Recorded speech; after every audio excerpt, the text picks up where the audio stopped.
ఎన్నిసార్లు దేవుని దగ్గరికి వెళ్ళింది, ఎన్నిసార్లు యోబు గురించి దేవుణ్ణి అడిగింది? ఐడియా ఉంటే చెప్తారా నాకు?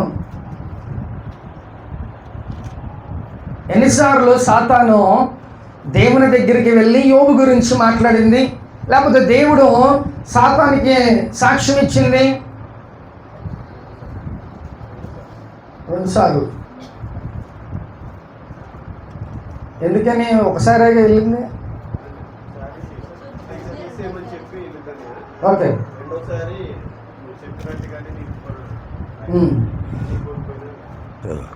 Okay, very good. అయితే 2 సార్లు దట్ ఈస్ కరెక్ట్. కానీ ఇప్పుడు యోబుని దేవుడు ఆయన పరలోకంలో ఉన్నప్పుడు ఈ సాతాను కూడా ఏం చేశాడంటే, దేవుడు దూతలతో పాటు అలాగే వెళ్ళిపోయాడు.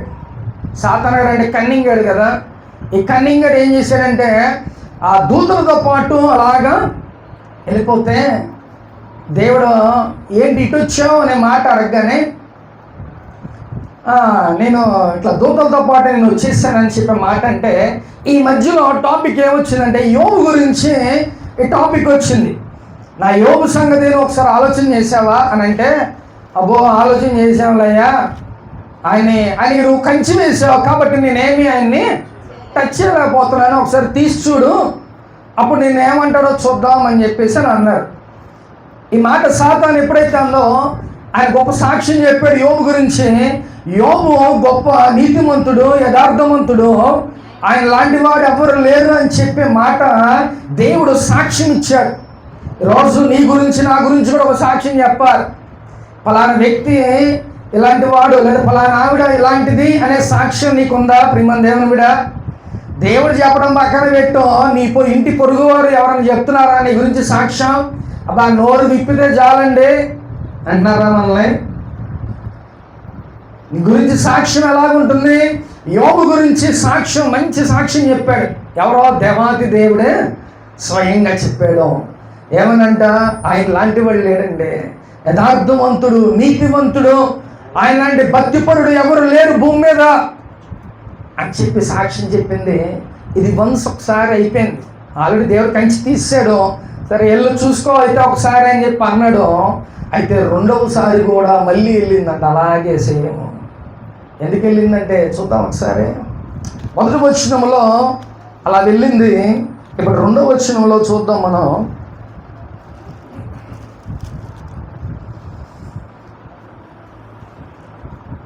2వ వచనం ఫస్ట్ నుంచి చూద్దాం. 2వ అధ్యాయం 1వ వచనం.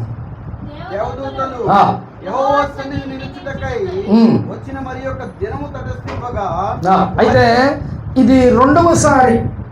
మొట్టమొదటిగా ఫస్ట్ వచనంలో ఆల్రెడీ వెళ్ళింది. అప్పుడు దేవుడు ఏం చేశాడంట, యోబుకున్న సమస్త కంచినంతటిని తీసివేశాడు. ఇప్పుడు 2వసారి మళ్ళీ ఎందుకు వెళ్ళింది అయ్యానంటే మనం ఒకసారి ఆలోచించేద్దాం. వారితో కూడా అపవాది యెహోవా సన్నిధిని నిలుచుటకై వచ్చెను. యెహోవా నీవు ఎక్కడ నుండి వచ్చితివని వారిని అడగగా, అపవాది భూమిలో ఇటు అటు తిరుగులాడుచు అందులో సంచరించుచు వచ్చితినని యెహోవాకు ప్రత్యుత్తరం ఇచ్చెను. అందుకు యెహోవా, నీవు నా సేవకుడైన యోబు సంగతి ఆలోచించుదువా?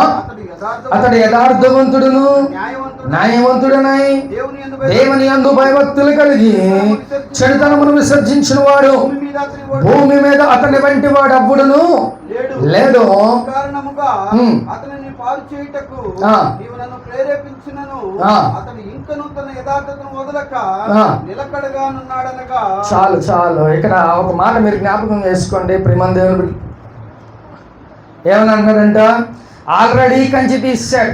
ఫస్ట్ అధ్యాయంలో యాక్సెస్ ఇచ్చాడు, ఆ కంచిని తీసేసాను, నీ ఇష్టం ఏం చేసుకోవాలంటే చేసుకో అని పర్మిషన్ ఇచ్చాడు సాతానికి. అయితే వెళ్ళి అంతా ఆయనకున్న సమస్తాన్ని నాశనం చేశాడు. అయితే ఏముంది ఇక్కడ, భూమి మీద అతని వంటి వాడు అవ్వడను లేడు, నిష్కారణముగా అతన్ని పాడు చేయుటకు నీవు నన్ను ప్రేరేపించినను, అతను ఇంకను తన యథార్థతను వదలక నిలకడగా ఉన్నాడు. అబ్బా గొప్ప మాట. ప్రేమ అందరు నాకు చూడండి, పిల్లలు ఎడుతూ ఉంటారు లేదా వదిలేసి. ఇప్పుడు నిలకడగా ఉన్నాడంట. ఎలాగ నిలకడగా ఉన్నాడు? ప్రేమ దేవుని బిడ్డలారా, ఆయన నిలకడగా ఉన్నాడంటే ఎన్ని అడ్డంకులు రాని, ఎన్ని డిస్టర్బెన్సెస్ రాని, అయినా ఎలాగున్నాడంట, ఆయన నిలకడగా స్టాండర్డ్గా ఆయన ఉన్నాడు. ఎన్ని ఇబ్బందులు రాని, ఎన్ని సమస్యలు రాని, ఏమైనా కూడా ఆయన ఎలా ఉన్నాడంట? నిలకడగా. ఈ మాట ఎవరు చెప్తుంది? సాతాను దేవుడితో అంటుంది. ఇన్ని ఇబ్బందులు పెట్టా అయినా ఆయన యథార్థతను మారట్లా, ఇన్ని ఇబ్బందులు పెట్టా నిన్ను కనీసం ఒక మాట కూడా ఆయన అన్నట్లా, ఏంటి అని చెప్పి దేవుడిని ప్రశ్నిస్తున్నాడు. ప్రేమ దేవుని మీద. అయితే ఒక గొప్ప మాట ఆ సాతానుగాడు ఏమన్నాడు తెలుసా? చదువు నెక్స్ట్ వచ్చిన. అపవాది చర్మము కాపాడుకొనుటకై, చర్మమును తన ప్రాణమును కాపాడుకొనుటకై తనకు కలిగినది యావత్తును నరియుచుడు కదా. ఒకసారి నీవు చేయి చాపి అతని ఎముకను అతని దేహమును మొత్తినెడల అతడు నీ ముఖము ఎదుటనే దూషించి నిన్ను విడిచిపోవును అనెను. చాలు. హల్లెలూయా. ఇక్కడ అపవాది సాతానుగాడు ఏమంటున్నాడంటే, చర్మము కాపాడుకున్నటకే, చర్మమును తన ప్రాణమును కాపాడుకున్నటకే తనకు కలిగిన యావత్తును నరుడిచ్చును కదా. ఇక్కడ ఈ పాయింట్ ఏంటంటే ప్రేమ దేవుని బిడ్డలారా, శరీరానికి సంబంధించిన ఏది వచ్చినా కూడా నువ్వు ఎంత ఖర్చు పెట్టడానికి కూడా వెనకాడవు అని దీని అర్థమవుతుందా? స్పష్టంగా ఒకసారి చదవండి ప్రేమ దేవుని బిడ్డలారా. చదివితే మీకు క్లియర్గా అర్థమైద్ది. చర్మం మీన్స్ నీ యొక్క శరీరానికి ఏది అయినా కూడా, అది ఎన్ని లక్షలైనా కూడా నువ్వు పెట్టడానికి సిద్ధంగా ఉంటావు. అవునా కదా? ఇది ఎప్పుడో కొన్ని వేల సంవత్సరాల క్రితం జరిగిన మాట ఇది. ఈ మాట నిజమే కదా? సాతాను అంటున్నాడు, అన్నిటికీ ఇచ్చావు, సమస్తం తనకున్న ఆస్తిపాస్తులకు అన్నిటికీ ఇచ్చావు, యాక్సెస్ అన్నిటికీ ఇచ్చావు, కానీ ఏమైందంట? తనకున్న శరీరానికి నువ్వు నాకు ఆజ్ఞ ఇవ్వలా. కాబట్టి అది ఇచ్చి చూడు, అప్పుడు ఏమంటాడు యోబు నీ గురించి అని అన్నాడు.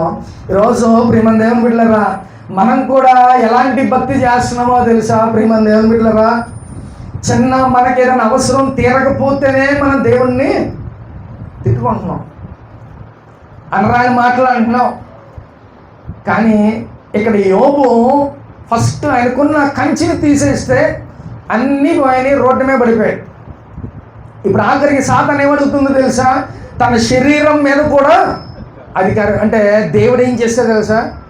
నీకు అధికారం ఇచ్చా, కానీ తన ప్రాణం మీద తప్ప ఏ అనారోగ్యమైనా సరే పెట్టుకో, ఏదైనా చేసుకో, కానీ ప్రాణం మట్టికి నీకు ఆ ఛాన్స్ నేను ఇవ్వనని చెప్పి దేవుడు మాట్లాడుతున్నాడు ప్రేమ దేవుడు. కాబట్టి ఒక గొప్ప మాట సాతాను గారి నోటి నుంచి ఏమొచ్చింది తెలుసా? ఎన్ని అనారోగ్యాలు వచ్చినా సరే శరీరానికి నువ్వు పెట్టాల్సిన ఎంతైనా కూడా నువ్వు ఖర్చు పెడతావు. అవునా కదా? మనకి ఏదైనా చిన్నది అయింది, ఇక్కడ కాకపోతే అక్కడ, అక్కడ కాకపోతే అక్కడ, ఎన్ని హాస్పిటల్స్ అయినా మనం తిరుగుతాం. కానీ సాతాను గారు చూసావా, ఇవి చాలా మర్మమైనవి. అందుకనే మనం చాలా జాగ్రత్తగా దేవునిలో ఉండాలి ప్రియమ దేవుని బిడ్డలారా. ఎలాంటి అనారోగ్యమైన, ఎలాంటి ఏదైనా కూడా దేవుని ఆజ్ఞ లేనిదే మన దగ్గరికి రాదు. అది వచ్చిందంటే నువ్వు ఏదో చేసావు అనే దాని అర్థమవుతుందా? ఏ ఆజ్ఞ లేనిదే దేవుడు, ఆయన ఆజ్ఞ లేనిదే మనకి ఏది కూడా జరగదు.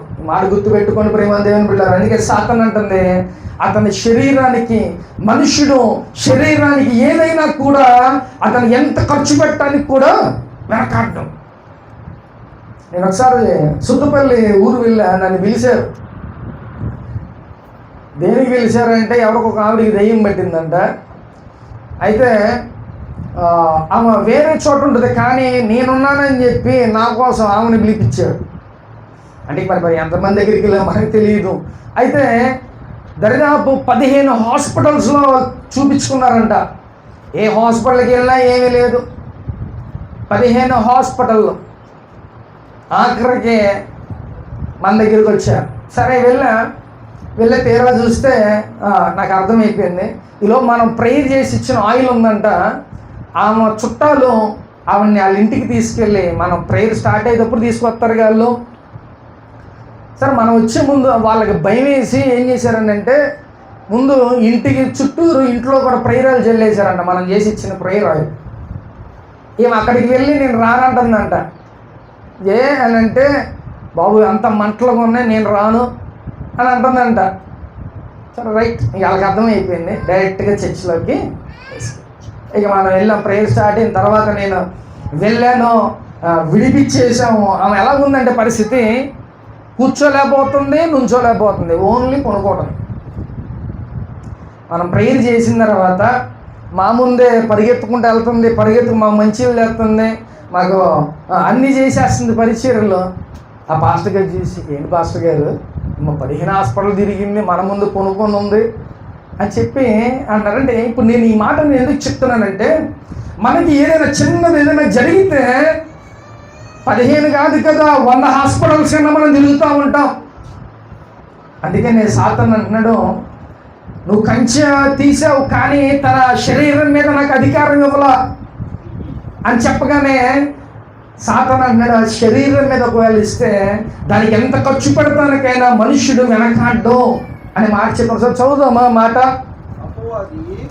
చర్మము కాపాడుకున్నటకై చర్మమును, తన ప్రాణమును కాపాడుకున్నటకై తనకు కలిగిన యావత్తును నరుడిచ్చును కదా. చూసారా ప్రియమైన బిడ్డలారా, తన శరీరం తన ప్రాణమును కాపాడుకున్నటకై తనకు కలిగినది యావత్తును నరుడిచ్చును కదా. కాబట్టి ప్రియమైన దేవుని బిడ్డలారా, దీన్ని బట్టి మనకు అర్థమయ్యేది ఏంటంటే, దేవుని యాక్సెస్ లేకోకుండా, దేవుని యొక్క ఆజ్ఞ లేకోకుండా ఏది కూడా మనల్ని టచ్ చేయదు. ఈ మాట జ్ఞాపకం చేసుకోండి. ఇప్పుడు ఈయన దేవుడు యోబుకి ఆ శరీరం మీద అధికారం ఇవ్వకపోతే ఇప్పుడు ఆయన శరీరానికి ఏమి సాతాను చేయగలదా? ఇప్పుడు ఆ యొక్క యాక్సెస్ ఇవ్వగానే ఏమైందంట, తన శరీరం అంతా కురుపులు ఏం చేస్తున్నాడంట, చల్ల పెంకుతో తన శరీరాన్ని గోక్కుంటున్నాడంట. అంతకు ముందుందా ఆ విధమైన పరిస్థితి ప్రియమైన దేవుని బిడ్డలారా? లేదు. కానీ ఎప్పుడైతే వన్స్ దేవుడు ఆ ఆజ్ఞ ఇచ్చాడో వెంటనే ఏమైపోయిందంట, శరీరం అంతా పుళ్ళు ఆయన చెల్ల పెంకుతో గీక్కుంటున్నాడంట. అంటే ఇప్పుడు మాట జ్ఞాపకం చేసుకోండి, నీ ఆస్తుపాస్తులకి, నీ యొక్క శరీరానికి, అన్నిటికీ దేవుని యొక్క కంచె నీకు అవసరం. అలాగే నీ జీవితంలో ఏది జరగాలన్నా దేవుని ఆజ్ఞ లేనిది అది ఏది కూడా జరగదు. అవునా కాదా? ఇప్పుడు మనం చదువుకున్న మాటలు ఇవి వాస్తవం కదా ప్రియమైన దేవుని బిడ్డలారా? దేవుని ఆజ్ఞ ఇవ్వకపోతే అక్కడ జరగదు కదా. దేవుని ఆజ్ఞ ఇస్తేనే ఆయన పరిస్థితిలోకి వెళ్ళిపోయాడు. ఆ కంచె తీయగానే సమస్తం, తనకున్న సమస్తం ఆయన కోల్పోయాడు.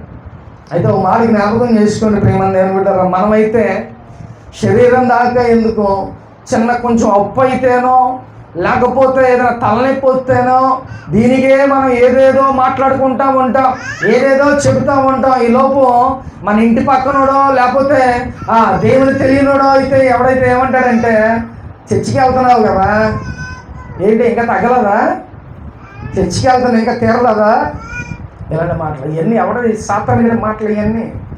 కానీ నువ్వు ఎవరి వైపు చూడాలంట, దేవుని వైపు నువ్వు చూడు ప్రియమైన దేవుని బిడ్డ. అది ఎప్పటికైనా దేవుడు నీ జీవితంలో కార్యం చేస్తాడు. నువ్వు జాగ్రత్తగా నువ్వు వెయిట్ చేయి. యోబులాగా సహనముతో, ఓర్పుతో నువ్వు కనిపెట్టుకొని అలాగే నువ్వు ఉండు. దేవుడు కంపల్సరిగా నీ జీవితంలో అద్భుత కార్యాలు చేస్తాడు ప్రియమైన దేవుని బిడ్డ. కానీ యోబు కూడా ఎన్ని జరిగినా కూడా ఆయన ఒక్క మాట, తన భార్య ఏముందో తెలుసా, ఇంకేం దేవుడయ్యా, ఇక నువ్వు ప్రాణం విడిచంటే ఆయన ఆ స్థితికి వెళ్ళిపోయాడు. నువ్వు దేవుణ్ణి తిట్టేసి నువ్వు చచ్చిపో అవసరమైతే అని అంటుంది. అయినా యోబు ఒక్క మాట కూడా దేవుణ్ణి అనలా.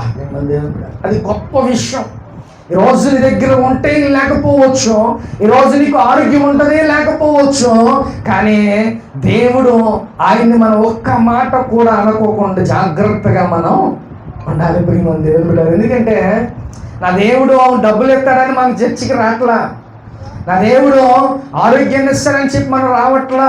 మనం అసలు మెయిన్ టార్గెట్ ఏంటి, మనకి పరలోక రాజ్యములోకి మనం వెళ్ళాలి. అసలు నువ్వు ప్రతిరోజు ప్రతి ఆదివారం చర్చికి ఎందుకు రావాలి, లేకపోతే ప్రతి శుక్రవారం ప్రతి మంగళవారం చర్చికి ఎందుకు రావాలి అని చెప్తున్నాడు సేవకుడు అని అంటే, నువ్వు ప్రిపేర్ అవ్వాలి దేనికి, పరలోక రాజ్యానికి వెళ్తానికి. ఒకవేళ అలా లేకపోతే తప్పిపోతావు ప్రియమైన దేవుని మీద. పద్దాకల ప్రార్థనలు ఎందుకు పెడుతున్నావు, ఉపవాస కూటాలు ఎందుకు పెడుతున్నావు అని అంటే, నువ్వు అటు ఇటు తప్పిపోకుండా చక్కగా దేవుళ్ళో ఉండాలని, చక్కగా నీకంటూ మంచిగా వాక్యాన్ని బుర్రలోకి ఎక్కాలని ఎటు కూడా తప్పిపోకుండా మంచిగా పరలోక రాజ్యానికి నువ్వు సిద్ధపడతావనే ఇలా మనం వెళతా ఉంటాం ప్రియమైన దేవుని బిడ్డలారా. అంతేగాని ఒక ఆదివారం వస్తేనే మనకు సరిపోద్దు అనుకోమాకండి. అర్థమవుతుందా? ఆదివారం వస్తే చాలు అని అనుకుంటే మీరు ఒక రోజు తినండి, మిగతా రోజులు మానేయండి. అప్పుడు ఆదివారానికి కనపడరు, ఇంటి ముందు టెంటే. ఏమండి, అవునా కదా? ఒక రోజు మనం తింటే చాలు అని అంటే ఒక రోజే వాక్యం వినండి చాలు, సరిపోతుంది. 3 పూటలు మనం తినాల్సిందే కదా. మరి నీ ఆత్మను కూడా నువ్వు అలాగే కాపాడుకోవాలి.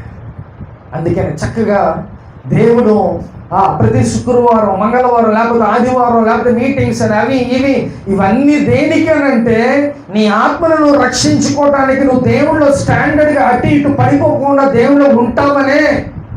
కాబట్టి దేవుని దగ్గరికి రావాలి ప్రేమ దేవుని బిడ్డలారా. దేవుని దగ్గర చక్కగా ఉంటే దేవుడు చక్కగా ఆయన గొప్పగా నిన్ను ఆశీర్వదిస్తాడు. యోబు పరిస్థితి ఏంటంటే అన్నీ కోల్పోయాడు.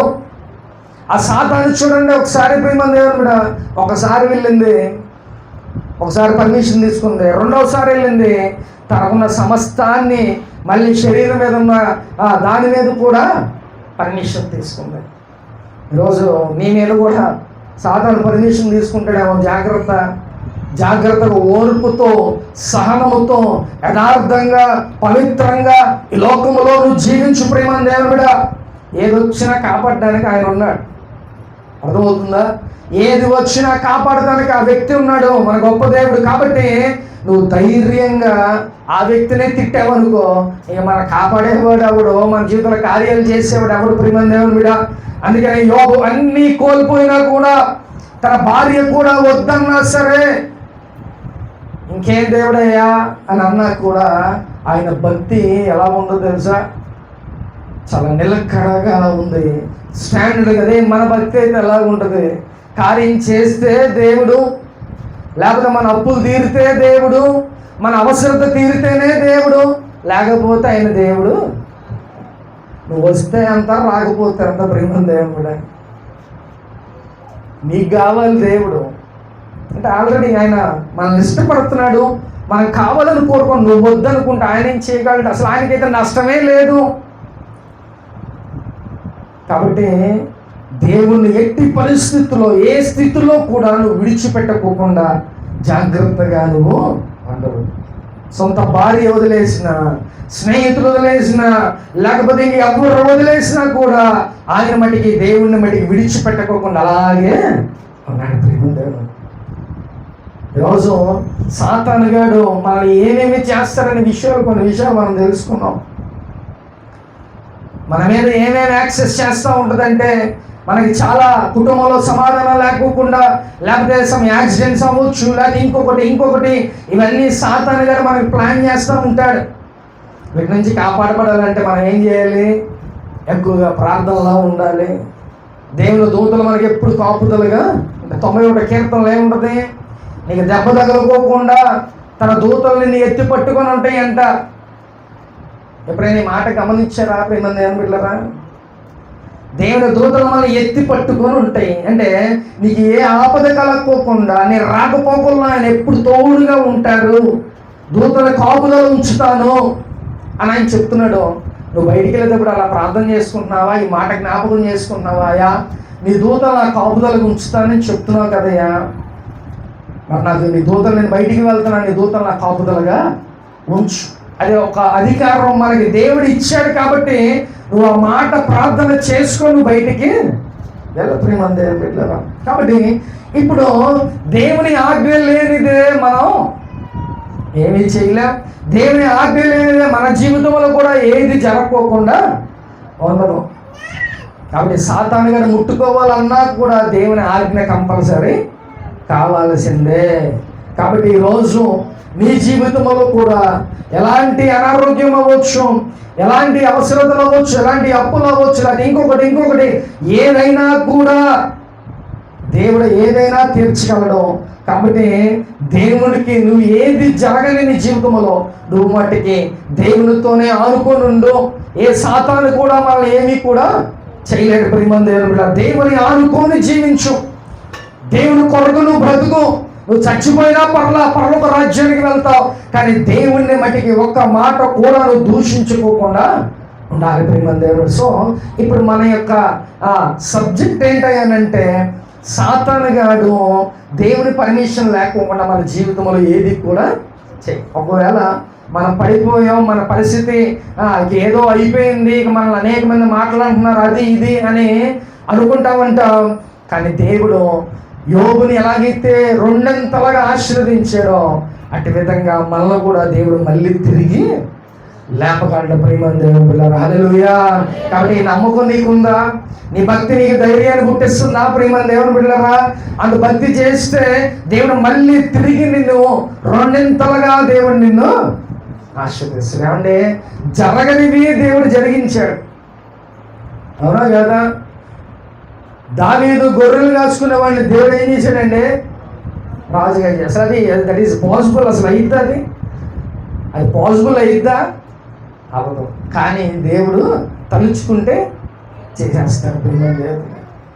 కాబట్టి జరగనివి ఇది జరగదు, అసలు అవ్వదు, మన ఊహగా అన్నది కూడా దేవుడు చేయగల గొప్ప దేవుడు ప్రియమైన దేవుడు. కాబట్టి ఈరోజు నీ స్థితిగతులు కూడా దేవుడు మార్చగలడం. ఇప్పుడు దేవుడు నీ జీవితంలో ఏది ఎలా చేస్తే అది ఎలా అవుతుంది, ఆయన పర్మిషన్ లేకుండా ఏది కూడా నీ జీవితంలో రాదు ప్రియమైన దేవుని బిడ్డ. కాబట్టి సాతాను గాడు ఏం చేస్తూ ఉంటాడంట, మనల్ని ఎప్పుడు ఏదో ఒకటి గలిబిలి చేయాలని, ఏదైనా టెన్షన్స్లో మనల్ని పెడతానికి ఇవన్నీ ప్రయత్నాలు చేస్తూ ఉంటాడు.